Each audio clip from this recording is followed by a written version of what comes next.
Assalamualaikum warahmatullahi wabarakatuh. Salam sejahtera tuan-tuan perempuan yang dirahmati sekalian ya.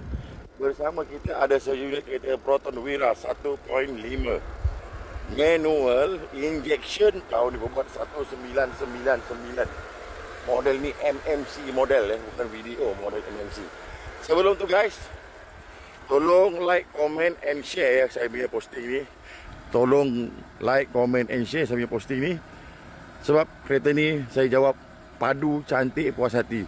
Tahun 99 tapi condition puas hati. Cat baru, sport rim ada ya. Barang-barang lengkap, body tegap. Tak ada bocor-bocor, tak ada yang repot-repot, tinggal pakai sahaja. Kita masuk bahagian dalaman dia. Dalaman dia cukup kemas, cukup bersih, aircon sangat sejuk. Masih dalam keadaan original, tak ada koyak-koyak. Fabric dia pun masih original lagi, tak ada koyak-koyak. Ini tepi ni biasalah, sekah sikit-sikit pasal orang keluar masuk kan. Lelangit semua puas hati.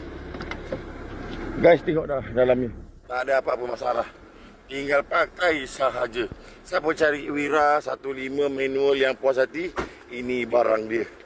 Tak perlu repair, tak perlu nak cat-cat. Kita bawakan ke dalam enjin dia pula. Ini ruangan enjin dia. Tak ada accident. Ya, enjin handling semua cantik, puas hati ya. MMC injection. Okay guys.